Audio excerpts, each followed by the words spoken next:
नमस्कार, मी स्वामी शाळाक्षरी. आज आपण बघणार आहोत SN1 रिॲक्शन. SN1 रिॲक्शन म्हणजे नेमकं काय, या रिॲक्शनचा अर्थ या ठिकाणी आपल्याला बघायचा आहे. आता एक लक्षात ठेवा तुम्ही, सबस्टिट्यूशन रिॲक्शन दोन प्रकारचे असतात. एक इलेक्ट्रोफिलिक सबस्टिट्यूशन आणि एक न्यूक्लियोफिलिक सबस्टिट्यूशन. या ठिकाणी आपण बघत आहोत सबस्टिट्यूशन रिॲक्शन. ती बी कोणत्या प्रकारची, न्यूक्लियोफिलिक सबस्टिट्यूशन रिॲक्शन. थोडक्यात सांगतो ऐका. समजा या ठिकाणी आपण काय घेतलेलं आहे, एक कंपाऊंड घेतला आहे आपण, ठीक आहे. आणि तो कोण आहे, समजा एक्स आहे. आणि या ठिकाणी आपण घेतला आहे OH मायनस. बघा आता हे रिॲक्शन नीट बघा, मी काय सांगतोय. हा तुमचा कोण आहे, टर्शियरी ब्युटील हलाईड.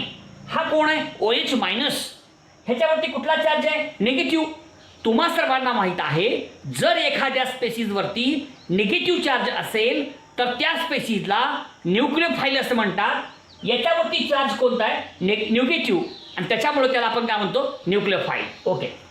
समजा आता हा एक्स आहे, हा कंपाऊंड, याच्यामधला एक्स, सी आणि एक्स मधला बॉन्ड तुटला आणि हा जो एक्स आहे हा रिप्लेस झाला. कशानं, ह्या तुमच्या न्यूक्लियोफाइल. पहा काय होतंय, हा तुमचा कोण आहे, कंपाऊंड, टर्शियरी ब्युटील हलाईड. त्याच्यामधला हा एक्स, आणि हा एक्स काय होतोय, रिप्लेस होतोय. कशानं, OH मायनस या न्यूक्लियोफाईलनं. आणि मग आपण लक्षात घेतलं पाहिजे, ज्या रिॲक्शनमध्ये एखादा ॲटम न्यूक्लियोफाईलनं रिप्लेस होतो अशा प्रकारच्या रिॲक्शनला म्हणतात न्यूक्लियोफिलिक सबस्टिट्यूशन रिॲक्शन. अशा प्रकारची अभिक्रिया, अशा प्रकारची रिॲक्शन, ज्या रिॲक्शनमध्ये एखादा आयटम हा न्यूक्लियोफाईलनं रिप्लेस होतो अशा प्रकारच्या रिॲक्शनला न्यूक्लियोफिलिक सबस्टिट्यूशन रिॲक्शन असे म्हणतात. आणि उत्तर येईल मग इथं CH3 एक्स गेला आणि इथं आला OH प्लस एक्स मायनस. समजलं. आता ही रिॲक्शन कोणत्या प्रकारची आहे, न्यूक्लियोफिलिक सबस्टिट्यूशन रिॲक्शन. ह्याचीच माहिती आपल्याला घ्यायची आहे, हे लक्षात घ्या तुम्ही. आता रिॲक्शनचं नाव काय आपल्या, SN1. आता SN1 म्हणजे काय, त्याच्याबद्दलची पण माहिती घेऊ. सबस्टिट्यूशन न्यूक्लियोफिलिक रिॲक्शन किंवा न्यूक्लियोफिलिक सबस्टिट्यूशन रिॲक्शन तीन प्रकारचे, SN1, SN2 आणि SNI. या ठिकाणी आज आपल्याला घ्यायचा आहे SN1. SN2 नाही, SN1 रिॲक्शन बद्दलची माहिती घ्यायचं आहे. मग आता बघा, आता SN1 मध्ये काय, S, N आणि 1 रिॲक्शन. S म्हणजे काय हो, सबस्टिट्यूशन. S म्हणजे काय, सबस्टिट्यूशन. N म्हणजे काय, न्यूक्लियोफिलिक. इथे काय 1 म्हणजे काय, एक, युनिमॉलिक्युलर. झालं. आता SN1 मध्ये प्रत्येक शब्दांचा अर्थ काय, S म्हणजे सबस्टिट्यूशन, N म्हणजे न्यूक्लियोफिलिक, एक म्हणजे युनिमॉलिक्युलर. सबस्टिट्यूशन न्यूक्लियोफिलिक युनिमॉलिक्युलर किंवा unimolecular nucleophilic substitution reaction. SN1 reaction, substitution nucleophilic unimolecular. झालं संपलं. Substitution nucleophilic unimolecular, substitution nucleophilic unimolecular, substitution nucleophilic unimolecular. ठीक आहे. तर ह्याचा अर्थ या ठिकाणी आपण बघितलं. आता आपण काय करूया, अशी रिॲक्शन घेऊ ज्याच्यामध्ये SN1 प्रकारची रिॲक्शन होते. न्यूक्लियोफिलिक सबस्टिट्यूशन रिॲक्शन दोन प्रकारचे असतात बाबांनो, SN1, SN2. आता आपण या ठिकाणी अशा प्रकारचे एक्झाम्पल घेऊयात ज्याच्यामध्ये SN1 प्रकारची रिॲक्शन होते. मग त्याचं मेकॅनिझम घेऊ आणि काही महत्त्वाचे वैशिष्ट्ये त्या ठिकाणी आपण समजून घेण्याचा प्रयत्न करू. ही संपूर्ण अभिक्रिया थोडक्यात तुमच्या समोर मांडण्याचा मी प्रयत्न करतोय. ठीक आहे. आता एक्झाम्पलला आपण सुरुवात करू. ऐका नाही बरं का, एक्झाम्पल घेऊ आपण आता. SN1 रिॲक्शनचं एक्झाम्पल आपण घेऊयात. Example of the SN1 reaction. Okay, नीट आहे का बरं का. आता या ठिकाणी हा कोण आहे, CH3 आणि इथं घेऊयात आपण Br, टर्शियरी ब्युटील ब्रोमाइड. ठीक आहे. ह्याची अभिक्रिया करूयात आपण न्यूक्लियोफाइल सोबत. OH मायनस, आणि हा OH मायनस कुठला आला, KOH मधून आला. KOH घ्यायचं, KOH म्हणजे K प्लस आणि OH मायनस. ठीक आहे. इथं KOH घ्यायचं ते, त्याच्यामधला हा OH मायनस न्यूक्लियोफाइल. चला, आता ही रिॲक्शन कोणत्या प्रकारची आहे, हिथं जर टर्शियरी असेल अल्किल हलाईड, या ठिकाणी जर टर्शरी अल्किल हलाईड असेल तर त्या ठिकाणी S7 रिॲक्शन असते. नीट लक्षात ठेवा. आता या अभिक्रियेमध्ये काय होणार आहे बाबांनो, हा कोण आहे Br. हा जो Br आहे हा रिप्लेस होणार आहे कशानं, ह्या न्यूक्लिओफाईलनं. म्हणजे Br हा न्यूक्लिओफाईलने रिप्लेस होतो आणि मग इथं काय येतं बघा, CH3 C CH3 CH3 आणि या ठिकाणी काय OH प्लस Br मायनस झालं. आणि ह्याचं नाव आहे टर्शरी ब्युटील अल्कोहोल झालं. ही this is the example of SN1 reaction. ही तुमच्या समोर जी अभिक्रिया लिहिलेली आहे ह्या रिॲक्शनचा प्रकार कोणता आहे, SN1 रिॲक्शन प्रकारची रिॲक्शन आहे. आपण जर टर्शरी अल्किल हलाईड घेतलं किंवा टर्शरी ब्युटील ब्रोमाइड घेतलं आणि त्याचं आपण जर अल्कलाईन हायड्रोसिस केलं म्हणजे KOH सोबत रिॲक्शन केली म्हणजेच OH सोबत रिॲक्शन केली OH मायनस सोबत, तर त्या ठिकाणी अल्कोहोल तयार होतो. आणि ही रिॲक्शन कोणत्या प्रकारची आहे तर ही रिॲक्शन आहे SN1 प्रकारची. टर्शरी ब्युटील ब्रोमाइडची अभिक्रिया अक्वाइज पोटॅशियम हायड्रॉक्साईड सोबत करून जर त्या ठिकाणी टर्शरी ब्युटील अल्कोहोल तयार होत असेल तर ही रिॲक्शन कोणत्या प्रकारची आहे तर ही रिॲक्शन आहे SN1 प्रकारची रिॲक्शन. SN1 प्रकारची रिॲक्शन त्याचं एक्झाम्पल हो का हे आपल्या समोर आहे. ओके, लिहिलं, हे लक्षात ठेवायचं. आता ह्या SN1 रिॲक्शन मध्ये काय काय वैशिष्ट्य आहेत, कुठले कुठले पॉईंट्स आहेत बघा. आता याच्यामध्ये दोन गोष्टी सांगितल्यात. पहिल्यांदा नंबर 1 फर्स्ट ऑर्डर रिॲक्शन. नीट आहे का बघा, first order reaction. First order reaction. आता या ठिकाणी SN1 रिॲक्शन ही कोणत्या प्रकारची रिॲक्शन आहे, फर्स्ट ऑर्डर रिॲक्शन. आता तुम्ही मला विचारता फर्स्ट ऑर्डर रिॲक्शन म्हणजे काय, अशा प्रकारची रिॲक्शन ज्या रिॲक्शनमध्ये त्या रिॲक्शनचा रेट हा फक्त एकाच्याच कॉन्सन्ट्रेशनवरती अवलंबून असतो, अशा प्रकारच्या रिॲक्शनला म्हणतात फर्स्ट ऑर्डर रिॲक्शन. अशा प्रकारची रिॲक्शन ज्या रिॲक्शनमध्ये त्या रिॲक्शनचा रेट हा फक्त एकाच मॉलिक्यूलच्या कॉन्सन्ट्रेशनवरती अवलंबून असतो, अशा प्रकारच्या रिॲक्शनला म्हणतात SN1 रिॲक्शन किंवा त्याला म्हणतात फर्स्ट ऑर्डर रिॲक्शन. मग आता ही रिॲक्शन जी आहे या रिॲक्शनमध्ये तुमच्या समोर कोण आहे, टर्शरी ब्युटील ब्रोमाइड आहे. तुमच्या समोर कोण आहे, OH मायनस न्यूक्लिओफाईल आहे. परंतु ह्या रिॲक्शनचा रेट, ही जी रिॲक्शन आहे या रिॲक्शनचा रेट हा फक्त एकाच्या कॉन्सन्ट्रेशनवरती अवलंबून आहे. कोणत्या, टर्शरी ब्युटील ब्रोमाइडवरती. ही जी रिॲक्शन आपल्या समोर आहे या रिॲक्शनचा रेट हा फक्त टर्शरी ब्युटील ब्रोमाइडच्या कॉन्सन्ट्रेशनवरती अवलंबून आहे.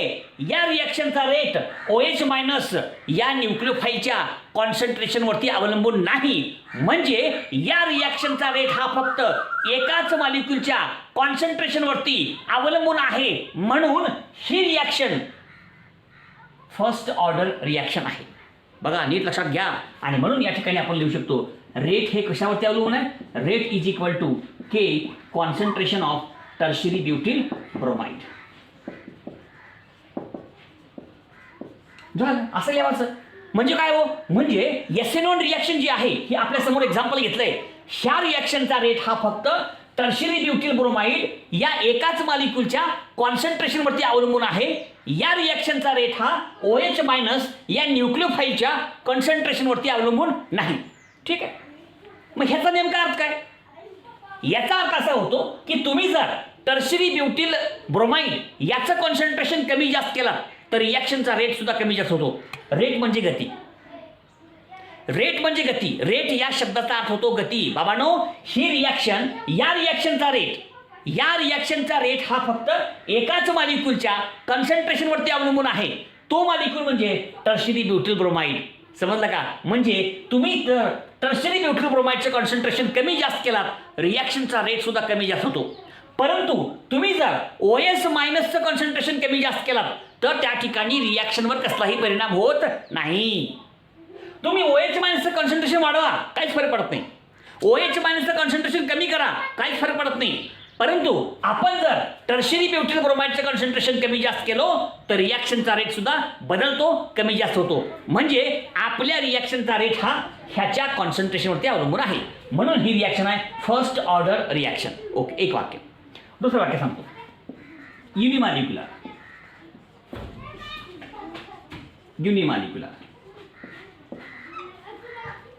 आता एक वाक्य ठेवा. आता इथं आपण बघू मेकॅनिझम बघताना परत सांगतो डबल अजून, त्यावेळेस तुम्हाला कळेल. बाबांनो, आपल्याकडे एक रिॲक्शन असते आणि रिॲक्शनमध्ये जर एकापेक्षा जास्त स्टेप असतात, अशा वेळेस त्याच्यामध्ये एक स्टेप स्लो असते, आहे का? आणि त्या स्लोला म्हणतात रेट डिटरमाइनिंग स्टेट. जी स्लो स्टेप असते त्याला म्हणतात रेट डिटरमाइनिंग स्टेट. हे लक्षात घ्या तुम्ही.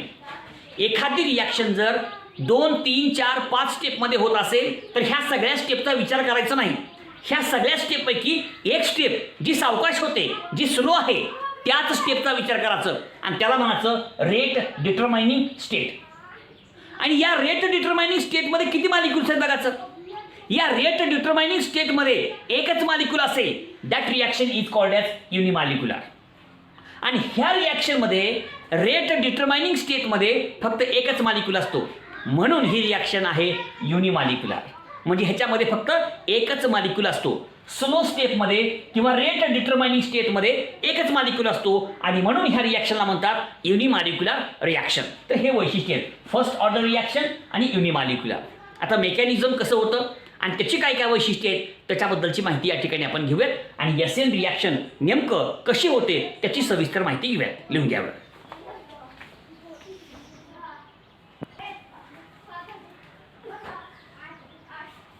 आता या ठिकाणी बघा, रिॲक्शनचं मेकॅनिझम कसं होतं. SN1 रिॲक्शन त्याचं एक्झाम्पल आपण घेतलं, त्याचं मेकॅनिझम समजून घेऊ. मेकॅनिझम लय महत्त्वाचं आहे आणि मेकॅनिझम म्हणूनच कळतं आपल्याला सगळी माहिती. तर ह्याचं मेकॅनिझम कसं होतं ते बघा. पहिल्यांदा घेत असताना काय घ्यायचं, टर्शरी ब्युटील ब्रोमाइड घेऊ आपण. लिहिताना आपण असं लिहू डायरेक्ट, टर्शरी ब्युटील ब्रोमाइड. हा तुमचा टर्शरी ब्युटील ब्रोमाइड आहे. पहिली स्टेप आहे. एक लक्षात घ्या, SN1 रिॲक्शनचं मेकॅनिझम हे 2 स्टेपमध्ये पूर्ण होतं, एका स्टेपमध्ये पूर्ण होत नाही. SN1 रिॲक्शन ही 2 स्टेपमध्ये होते. त्याच्यामधली पहिली स्टेप तुमच्यासमोर सांगतोय. पहिल्या स्टेपमध्ये काय होतं, दुसऱ्या स्टेपमध्ये काय होतं, दोन्हीही गोष्टी तुमच्यासमोर सांगण्याचा मी प्रयत्न करतो. ओके, आता ही पहिली स्टेप आहे. पहिल्या स्टेपमध्ये काय होत असतं, पहिल्या स्टेपमध्ये पहिली स्टेप ही आहे रिव्हर्सिबल, त्यानंतर स्लो आणि रेट डिटरमाइनिंग स्टेट. बघा, पहिली स्टेप जी आहे ना, 2 स्टेपपैकी पहिली स्टेप स्लो आहे आणि पहिल्या स्टेपला तुम्हाला माहित आहे जी स्टेप स्लो असते, स्लो स्टेपला काय म्हणायचं, रेट डिटरमाइनिंग स्टेप म्हणायचं. आता पहिली स्टेप स्लो आहे म्हणजे ही स्टेप कशी झाली, रेट डिटरमाइनिंग स्टेप झाली. ओके, पहिल्या स्टेपमध्ये काय होतं, हा जो BR आहे हा निघून जातो. BR हा लिव्हिंग ग्रुप आहे. लिव्हिंग ग्रुप म्हणजे निघून जाणारा. आता या ठिकाणचा जो BR आहे तो लिव्हिंग ग्रुप आहे, पटकन निघून जातो आणि जात असताना या ठिकाणचा बॉन्ड घेऊन जातो सोबत. म्हणजे या ठिकाणचा BR या ठिकाणचा बॉन्ड सोबत घेऊन जातो, म्हणजे BR वरती निगेटिव्ह चार्ज येतो आणि ह्या कार्बनवरती पॉझिटिव्ह चार्ज असतो. बघा, म्हणजे बाबांनो, या ठिकाणचा BR या ठिकाणचा बॉन्ड म्हणजे इलेक्ट्रॉन घेऊन गेला. तुमच्या बॉन्डमध्ये 2 इलेक्ट्रॉन्स असतात. एक बॉन्ड म्हणजे 2 इलेक्ट्रॉन आणि या ठिकाणचे दोन्ही इलेक्ट्रॉन्स हा घेऊन जातो, म्हणजे BR मायनस निघून जातो आणि मग ह्या कार्बनवरती चार्ज येतो पॉझिटिव्ह. हो का, हा कार्बन, हा CH3, हा CH3 आणि हा CH3 आणि ह्याच्यावरती चार्ज आला पॉझिटिव्ह प्लस BR मायनस झालं. आता पहिल्या स्टेपमध्ये काय घडलं, पहिली स्टेप कशी आहे, पहिल्या स्टेपमध्ये या ठिकाणी C आणि BR मधला बॉन्ड तुटला. बॉन्ड कसा तुटला, अरे बाबांनो, या ठिकाणचा बॉन्ड अशा प्रकारे तुटला की या ठिकाणचे 2 इलेक्ट्रॉन एकानेच घेऊन गेला. या कार्बनला एकही इलेक्ट्रॉन दिला नाही. कार्बन आणि BR ह्या दोघांच्या मध्ये हा बॉन्ड आहे, परंतु हा BR या ठिकाणचे 2 इलेक्ट्रॉन एकटं घेऊन गेला. आणि असं जर बॉन्ड तुटत असेल, दॅट इज कॉल्ड ॲज हेटेरोलायसिस. काय म्हणतात, हेटेरोलायसिस. हेटेरोलायसिस म्हणजे बॉन्ड अशा प्रकारे तुटला ज्याच्यामुळं बॉन्डमध्ये असलेले दोन्हीच्या दोन्ही इलेक्ट्रॉन्स BR घेऊन गेला आणि म्हणून BR मायनस आहे. कार्बनला एकही इलेक्ट्रॉन दिला नाही म्हणून कार्बनवरती चार्ज झाला पॉझिटिव्ह. तुम्हाला माहित पाहिजे, जर कार्बनवरती चार्ज पॉझिटिव्ह असेल, that is called as carbocation. Carbocation म्हणजे पहिल्या स्टेपमध्ये कार्बोकॅटायन तयार झाला. कार्बोकॅटायन इज फॉर्म्ड बाबा. SN1 रिॲक्शनमध्ये कार्बोकॅटायन तयार होतो. कार्बोकॅटायन म्हणजे पॉझिटिव्ह चार्ज असलेला कार्बन. जर कार्बनवरती पॉझिटिव्ह चार्ज तयार होत असेल तर अशा प्रकारच्या कार्बनला म्हणतात कार्बोकॅटायन. कळलं का, positively charge carbon is called as carbocation. Okay, एक वाक्य. आता अजून एक महत्त्वाचं वाक्य, पहिली स्टेप आहे आणि पहिली स्टेप कशी आहे, स्लो आणि रेट डिटरमाइनिंग स्टेप आहे. आता पहिल्या स्टेपमध्ये किती मालिकूट आहेत, एकच आहेत. पहिली स्टेप जी आहे ना स्लो, आणि तुम्हाला माहित आहे पहिली स्टेप लय महत्त्वाची आहे. जी स्लो असते ती लय महत्त्वाची असते, कारण ती रेट डिटरमाइनिंग स्टेप असते. ह्याच्यामध्ये किती मालिकूट आहेत, फक्त एक आहे. म्हणून ही रिॲक्शन युनिमालिक्युलर आहे, कारण एकच मालिक्युलर येतं. जी स्लो स्टेप आहे ज्याला आपण रेट डिटरमाइनिंग स्टेप म्हणतो, त्याच्यामध्ये किती मालिक्यूल्स आहेत, एकच. म्हणून ही रिॲक्शन आहे युनिमालिक्युलर. आणि लक्षात घ्या तुम्हाला, आता ह्या पहिल्या स्लो स्टेपमध्ये एकच मालिक्यूल आहे. याचा अर्थ या रिॲक्शनचं कॉन्सन्ट्रेशन कशावरती अवलंबून आहे, टर्शियरी ब्युटिल ब्रोमाइडच्या कॉन्सन्ट्रेशनवरती. म्हणून ही फर्स्ट ऑर्डर रिॲक्शन आहे. ही स्टेप सर्वात महत्त्वाची आहे. ह्याच्यावरून तुम्हाला कळणार फर्स्ट ऑर्डर आहे का कसं आहे, युनिमालिक्युलर आहे का कसं आहे. ओके, दुसरी स्टेप बघा. आता काय होतं दुसऱ्या स्टेपमध्ये, हा तुमचा काय कार्बोकाटा आहे CH3. चला ऐकावर का नीट. हां, हा कोड तुमचा CH3, हा CH3, हा पॉझिटिव्ह. हां चला, ह्याच्यावरती काय होतो, OH- हा न्यूक्लिओफाईलचा अटॅक होतो. दुसरी स्टेप फास्ट आहे. आता हा OH- हिकडून पण अटॅक करू शकतो, हिकडून पण अटॅक करू शकतो. ह्याला हिकडून पण संधी आहे अटॅक करायची, आणि ह्याला हिकडून बी संधी आहे अटॅक करायची. बघा, OH- हा दोन्ही बाजूने अटॅक करू शकतो. हिकडच्या बाजूने पण अटॅक करू शकतो, हिकडच्या बाजूने पण अटॅक करू शकतो. म्हणजे 50% चान्स इकडून, 50% चान्स इकडून. म्हणून ह्या रिॲक्शनमध्ये 50% इकडून तयार होतोय, 50% इकडून तयार होते प्रोडक्ट. दोन प्रकारचे प्रोडक्ट मिळतील तुम्हाला, एक प्रकारचं नाही. 50% इकडून, 50% इकडून. मग BR कुठं होता, इकडं. मग इकडून ज्या बाजूला BR होता त्याच बाजूला जर OH आला, त्याला म्हणायचं रिटेन्शन ऑफ कॉन्फिगरेशन. ज्या बाजूला BR होता त्याच्या अपोजिट बाजूला जर OH आला, त्याला म्हणायचं इन्व्हर्जन ऑफ कॉन्फिगरेशन. हिथं आला रिटेन्शन, हिथं आला इन्व्हर्जन. म्हणजे BR ज्या बाजूला आहे त्याच बाजूला न्यूक्लिओफाईल आला, दॅट इज रिटेन्शन. आणि त्याच्या अपोजिट बाजूला आला तर इन्व्हर्जन, त्याच्या अपोजिट बाजूला आला तर इन्व्हर्जन झालं. मग 50% रिटेन्शन, 50% इन्व्हर्जन. हां, कसाही प्रॉडक्ट बघा, हो का असाही CH3 हो का, हे झालं तुमचं रिटेन्शन. म्हणजे BR ज्या बाजूला त्याच बाजूला OH आलं, म्हणजे रिटेन्शन ऑफ कन्फिगरेशन. 50% इकडं असेल उलटं, हो का. हे आहे तुमचं inversion of configuration. 50% retention, 50% inversion. अशा ह्या दोन स्टेपमधला आपला हा मेकॅनिझम आहे. अतिशय सोपा भाग आहे. आता या रिॲक्शनची काही वैशिष्ट्ये आहेत, एक एक वैशिष्ट्य तुमच्यासमोर सांगतो आणि हा संपूर्ण भाग पूर्ण करण्याचा प्रयत्न करतो. नंबर 1, SN1 रिॲक्शन ही 2 स्टेप रिॲक्शन आहे. हे बघा इथं 2 स्टेप रिॲक्शन. नीट ऐका बरं का व्यवस्थित. 2 स्टेप रिॲक्शन ऐकायचं फक्त व्यवस्थित. SN1 रिॲक्शन ही एका स्टेपमध्ये पूर्ण होत नाही. SN1 रिॲक्शन ही 2 स्टेपमध्ये पूर्ण होते. त्याच्यामुळं आपण म्हणतो 2 step mechanism. SN1 reaction is a 2 step reaction. Okay, एक वाक्य कन्सेप्ट क्लिअर. दुसरा, पहिल्या स्टेपमध्ये काय होतं, पहिल्या स्टेपमध्ये कार्बन आणि BR ह्या दोघांमधला बॉन्ड तुटतो. कसा, बाय हेट्रोलायसिस. आता सांगितलं बघा, पहिल्या स्टेपमध्ये C आणि BR मधला बॉन्ड तुटतो. कोणत्या प्रकारचे, हेट्रोलायसिस प्रकारे. म्हणजे CBr बॉन्ड इज ब्रेकड बाय हेट्रोलायसिस आणि formation of carbocation. And carbocation is formed. हो का, कार्बोकटायन तयार झाला. हे पहिल्या स्टेपचं वैशिष्ट्य. दुसऱ्या स्टेपमध्ये काय झालं, दुसऱ्या स्टेपमध्ये न्यूक्लिओफाईलचा अटॅक झाला. दुसऱ्या स्टेपमध्ये हा जो OH- आहे न्यूक्लिओफाईल, त्याचा अटॅक झाला आणि त्या ठिकाणी काय तयार झाला, अल्कोहोल तयार झाला, फॉर्मेशन ऑफ अल्कोहोल. आणि एक लक्षात घ्या, जो अल्कोहोल तयार झाला त्या अल्कोहोलमध्ये 50% काय आहे, रिटेन्शन, 50% काय आहे, इन्व्हर्जन आहे. म्हणजेच जो प्रोडक्ट आहे त्याच्यामध्ये 50% रिटेन्शन आहे, आणि 50% इन्व्हर्जन आहे. आणि अजून एक महत्त्वाचा पॉईंट बाबांनो, एक लक्षात घ्या, आणि ज्या रिॲक्शनमध्ये इन्व्हर्जन आणि रिटेन्शन दोन्ही होत असतं, 2 प्रकारचे प्रोडक्ट येतात, तेव्हा तो कंपाऊंड ऑप्टिकली इनॅक्टिव्ह असतो. बरं का.